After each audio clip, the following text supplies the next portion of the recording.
ಸಾಕಾ ತುಂಬಿ ಹೆಂಗೆ ಹೋಗ್ತಾ ಇದೆ ನೋಡಿ ನೋಡಿಂದ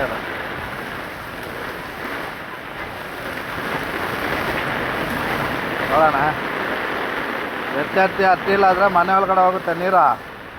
ಹಾಂ ಮೋರಿ ನೀರು ತುಂಬಿ ತುಂಬಿ ಹೋಗ್ತೈತೆ ನೋಡ್ದಾ. ನಿಮ್ಗೆ ಹೇಳ್ರೆ ಕೇಳಲ್ಲ ಅಂತೀನ. ಆ ಮೋರಿ ಕ್ಲೀನ್ ಮಾಡ್ತೀವಿ ಅಂದರೆ ಯಾರೂ ಬರ್ತಾನೆ ಇಲ್ಲ.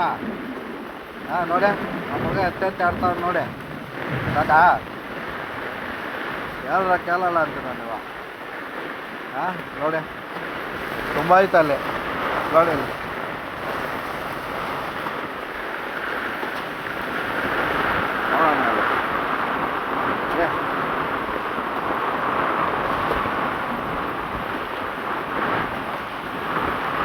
ಮೋರಿ ಉಕ್ಕಿ ಹೋಗ್ತಾ ತುಂಬ ಐತಲ್ಲಿ.